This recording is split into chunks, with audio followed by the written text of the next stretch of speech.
My name is Tim Holtzman. I'm the director of Winding River Psychotherapy Services. In this video today, I'm going to be talking about how you as a client can be best prepared to do internal family systems therapy. This video is not going to be so much about internal family systems therapy as a whole. There'll be other videos and blog posts for that. So a disclaimer to start is that I always like to let consumers know that it's really important in videos like this to really not just take what you're hearing at face value, but to really kind of let the information come into you and to really check it out, to really see is what is being said true for my healing and my growth. And if you can say yes to that question, then you know you're on the right track. So let's begin. So with internal family systems therapy, we consider it a limbic system therapy or a right brain therapy. And what this means is that there's less focused on prefrontal cortex or left brain therapy, which is more verbal content, more of the thinking mind, and more on the limbic system, which is more the sort of the older brain, the more unconscious brain. The limbic system speaks less in verbal content and more in nonverbal content, such as emotions, body sensations, imagery, memories, beliefs. And so it's really important to slow down in a therapy like internal family systems. We actually invite you, the client, to close your eyes most sessions and to slow down enough to be able to notice some of these more unconscious automatic processes that happen inside you. That's where some deeper level change can happen. That's where some more deeper and more significant change can happen when we work on that level. So the second thing is that we use the term parts in internal family systems, and what a part is essentially is a sort of mini program that might be operating within you. So another way to think about this is that, we human beings are very complex systems. We have all kinds of different behaviors, all kinds of different strategies we need to live a life.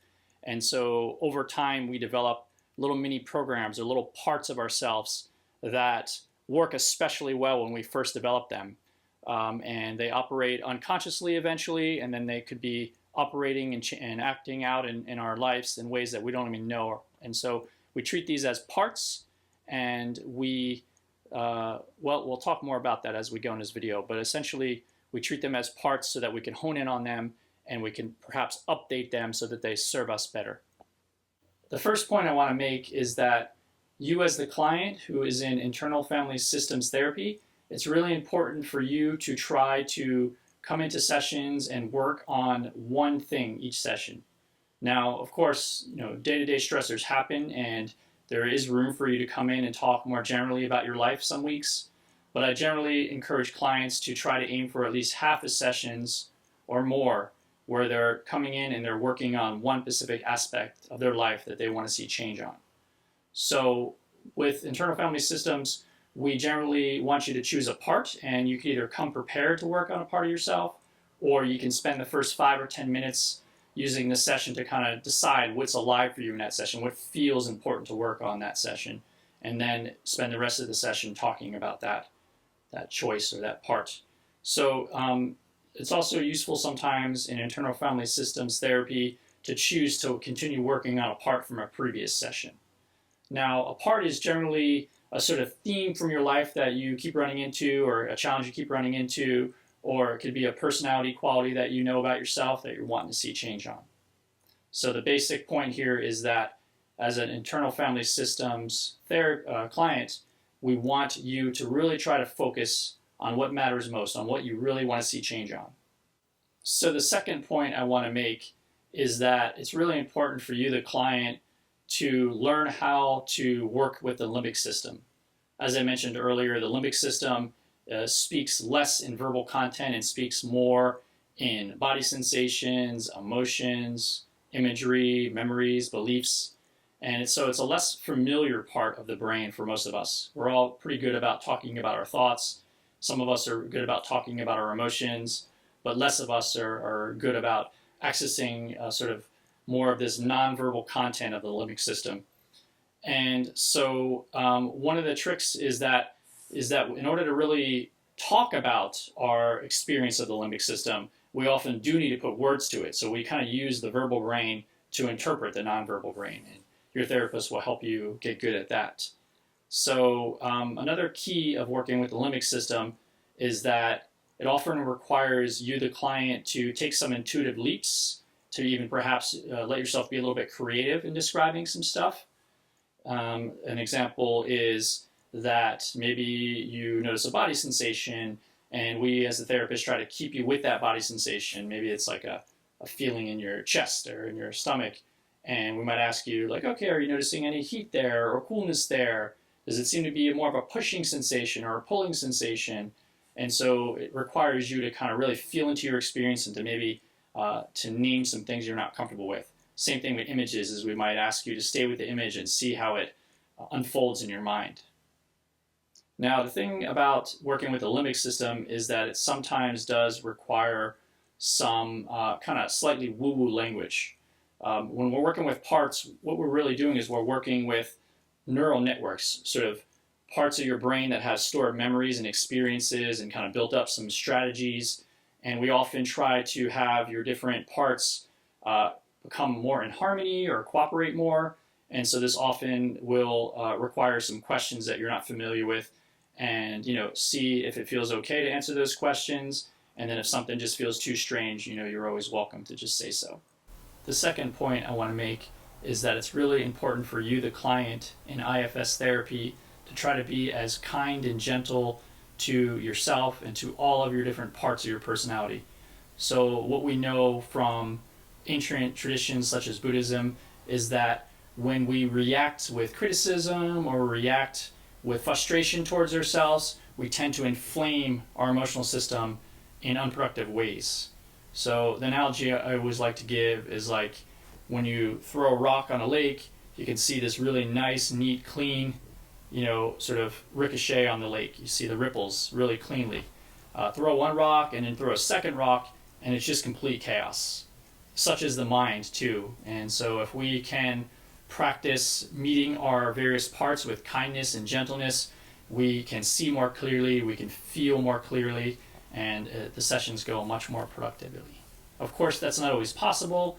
We will at times get upset at ourselves or feel frustrated towards ourselves. That's welcomed as well. The fourth point I want to make is that for you, the client, coming into IFS therapy, it's really important that you are willing to embrace feeling some emotional pain in sessions. On a scale of 1 to 10, with 1 being very little emotional discomfort and 10 being very high emotional discomfort, it's pretty important that you're feeling at least a 3 to a 6. Because if you're not feeling some discomfort, some emotional discomfort, then you're probably not getting much out of the session. We also encourage clients to let us know if the emotional discomfort is too high. If it's getting to an 8, that probably means it's too much and that the session might not be helpful.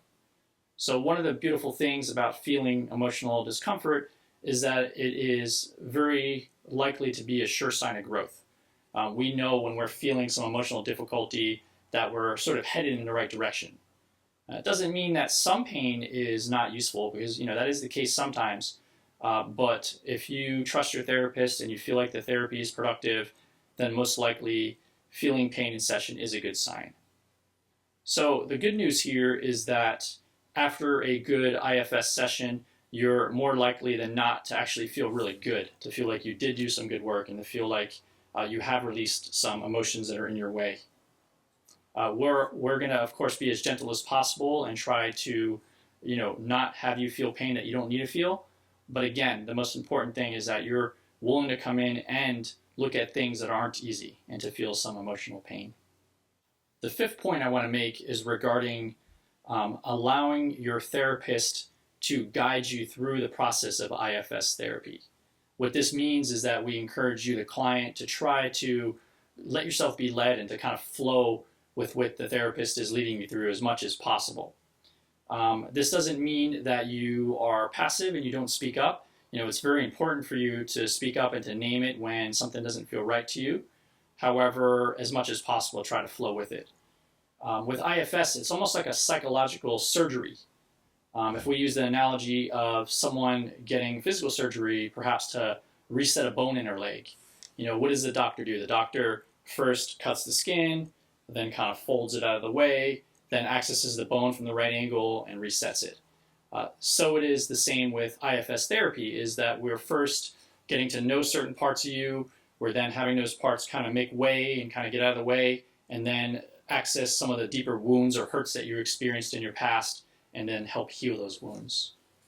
Now, with blocks, there will probably be some blocks that come up psychologically as you go through the process, and it is so much more helpful for the therapist if you are able to be explicit about blocks to the process, versus some clients might unconsciously or unknowingly exert some passive resistance, and that passive resistance is going to delay the results of therapy much more than if you speak up about what's going on for you.